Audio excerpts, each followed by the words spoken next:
Hi friends, welcome back to my channel Lekhana aari embroidery. ನನ್ನ ವಿಡಿಯೋನ ಇದೇ ಫಸ್ಟ್ ನೋಡ್ತಾ ಇರೋರಾದರೆ ಪ್ಲೀಸ್ ಸಬ್ಸ್ಕ್ರೈಬ್ ಮಾಡಿ. ವಿಡಿಯೋ ಇಷ್ಟ ಆದರೆ ಲೈಕ್ ಮಾಡಿ.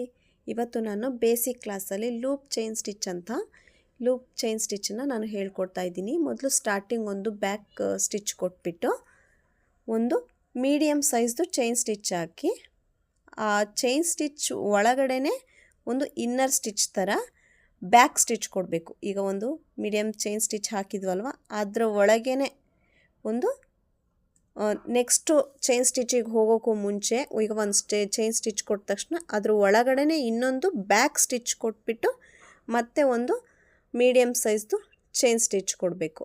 ಇದಕ್ಕೆ ನಾವು ಲೂಪ್ ಚೈನ್ ಸ್ಟಿಚ್ ಅಂತ ಹೇಳ್ತೀವಿ.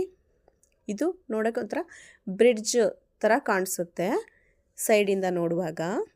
ಒಂದು ಮೀಡಿಯಮ್ ಸೈಜ್ದು ಚೈನ್ ಸ್ಟಿಚ್ ಹಾಕ್ಬಿಟ್ಟು ಅದ್ರ ಮಿಡಲಿಗೆ ನಾವು ಮತ್ತು ಒಂದು ಬ್ಯಾಕ್ ಸ್ಟಿಚ್ ಕೊಟ್ಟು ಮತ್ತೆ ಡೈರೆಕ್ಟ್ ಒಂದು ಮೀಡಿಯಮ್ ಸೈಜ್ದು ಚೈನ್ ಸ್ಟಿಚ್ನ ಹಾಕ್ಕೊಳ್ತಾ ಹೋಗಬೇಕು.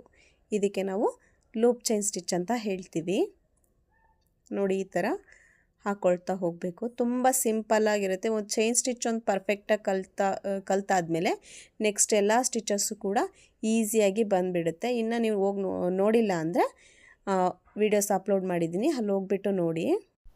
ಈ ಸ್ಟಿಚ್ನ ನಾವು ಔಟ್ಲೈನ್ ಕೊಡೋಕ್ಕೋಸ್ಕರ ಯೂಸ್ ಮಾಡ್ತೀವಿ. ನೋಡಿದ್ರಲ್ಲ ಹೇಗೆ ಹಾಕಿದ್ದೀನಿ ಲೂಪ್ ಚೈನ್ ಸ್ಟಿಚ್ ಅಂತ. ಪ್ರಾಕ್ಟೀಸ್ ಮಾಡಿ ಬರುತ್ತೆ. ಇವಾಗ ಸ್ಟೆಮ್ ಸ್ಟಿಚ್ ಅಂತ ಹೇಳ್ತೀವಿ. ಇದಕ್ಕೆ ಹೇಗೆ ಹಾಕೋದು ಅಂತ ತೋರಿಸ್ತಾ ಇದ್ದೀನಿ ನೋಡಿ. ಮೊದಲಿಗೆ ನಾವು ಈ ಥರ ಒಂದು ಲಾಂಗ್ ಚೈನ್ ಸ್ಟಿಚ್ನ ತೊಗೋಬೇಕು. ಲಾಂಗ್ ಚೈನ್ ಸ್ಟಿಚ್ನ ತೊಗೊಂಡು ಶಾರ್ಟ್ ಸ್ಟಿಚ್ನ ಹಾಕ್ಕೊಡ್ದು. ಸ್ಟೆಮ್ ಸ್ಟಿಚ್ಚಲ್ಲಿ ಇದರಲ್ಲಿ ಶಾರ್ಟ್ ಸ್ಟಿಚ್ ಹಾಕದೆ ನೀಡಲ್ನ ತಿರುಗಿಸ್ಕೊಂಡು ಇವಾಗೇನು ಸ್ಟಾರ್ಟಿಂಗ್ ಸ್ಟಿಚ್ ತೊಗೊಂಡ್ವಲ್ವ ಅದ್ರ ಕೆಳಗಡೆ ನಾವು ಕೆಳಗಿಂದ ಸ್ಟಿಚ್ ತೊಗೊಂಡು ಇವಾಗ ಡೈರೆಕ್ಟ್ ಹೇಳ್ಕೊಬೇಕು. ನೋಡಿ, ಈ ಥರ ಡೈರೆಕ್ಟ್ ಹೇಳ್ಕೊಂಡು ಅದ್ರ ಕೆಳಗಡೆ ಸ್ವಲ್ಪ ಕೆಳಗಡೆ ನಾವು ಸ್ಟಿಚ್ನ ತೊಗೊಂಡು ತಿರ್ಗಾ ನಾವೇನು ಲಾಕ್ ಆಗಿತ್ತಲ್ವ ಆ ಲಾಕ್ನ ಒಂದು ಮೆಜರ್ಮೆಂಟ್ ಪ್ರಕಾರ ತೊಗೊಂಡು ಅಲ್ಲಿಂದ ದಾರ ತಗೊಂಡು ಅದ್ರ ಕೆಳಗಡೆ ನಾವು ಚೈನ್ ಸ್ಟಿಚ್ ಲಾಂಗ್ ಚೈನ್ ಸ್ಟಿಚ್ನ ಹಾಕಬೇಕು. ಆವಾಗ ಅಲ್ಲಿ ಮಿಡಲಲ್ಲಿ ಲಾಕ್ ಆಗುತ್ತೆ. ನೋಡಿ, ಇವಾಗ ಎಳ್ಕೊಳ್ಳೋದ್ರಿಂದ ಮಿಡಲಲ್ಲಿ ಲಾಕ್ ಆಗುತ್ತೆ. ಆ ಲಾಕಿಂದ ಕೆಳಗಡೆ ನಾವು ಸ್ಟಿಚ್ ತೊಗೋಬೇಕು. ನೋಡಿ, ಶಾರ್ಟ್ ಸ್ಟಿಚ್ ಹಾಕದೆ ಡೈರೆಕ್ಟು ನಾವು ಮಿಡಲಲ್ಲಿ ಏನು ಲಾಕ್ ಆಗಿತ್ತಲ್ವ ಆ ಮೆಜರ್ಮೆಂಟ್ ಥರ ತೊಗೋಬೇಕು. ಅದನ್ನು ಲಾಕ್ ಆಗಿದ್ದ ಜಾಗನ ಅಲ್ಲಿಂದ ನಾವು ತಿರ್ಗಾ ಇನ್ನೊಂದು ಸ್ಟಿಚ್ ತೊಗೊಂಡು ಎಳ್ಕೊಂಡು ಮತ್ತೊಂದು ಲಾಂಗ್ ಚೈನ್ ಸ್ಟಿಚ್ನ ಹಾಕಬೇಕು. ಆವಾಗ ಅಲ್ಲಿ ಲಾಕ್ ಆಗುತ್ತೆ, ಡೈರೆಕ್ಟ್ ಲಾಕ್ ಆಗುತ್ತೆ. ನೋಡಿ, ಈ ಥರ ಎಳ್ಕೊಳ್ಳೋದ್ರಿಂದ ಡೈರೆಕ್ಟ್ ಲಾಕ್ ಆಗುತ್ತೆ. ತಿರ್ಗಾ ನೋಡಿ, ನೀಡಲ್ಲಿ ತಿರುಗಿಸ್ಕೊಂಡು ಅದು ಶಾರ್ಟ್ ಸ್ಟಿಚ್ ಕೊಡದೆ ಅವಾಗೇನು ಲಾಕ್ ಆಗಿತ್ತಲ್ವ ಅಲ್ಲಿಂದ ಸ್ಟಿಚ್ ತೊಗೊಂಡು ಡೈರೆಕ್ಟ್ ಹೇಳ್ಕೊಂಡು ಲಾಂಗ್ ಚೈನ್ ಸ್ಟಿಚ್ನ ಹಾಕಬೇಕು. ಇದಕ್ಕೆ ನಾವು ಸ್ಟೆಮ್ ಸ್ಟಿಚ್ ಅಂತ ಹೇಳ್ತೀವಿ. ಶಾರ್ಟ್ ಸ್ಟಿಚ್ ಹಾಕಿಬಿಟ್ಟು ಹೇಗೆ ಹಾಕೋದು ಅಂತ ತೋರಿಸ್ಕೊಡ್ತೀನಿ ನೋಡಿ. ಇವಾಗ ಸೇಮ್ ಇದೇ ರೀತಿಯೇ, ಬಟ್ ಅಲ್ಲಿ ಶಾರ್ಟ್ ಸ್ಟಿಚ್ ಕೊಡ್ತಾ ನಾವು ಹಾಕ್ಕೊಳ್ತಾ ಹೋಗ್ತೀವಿ.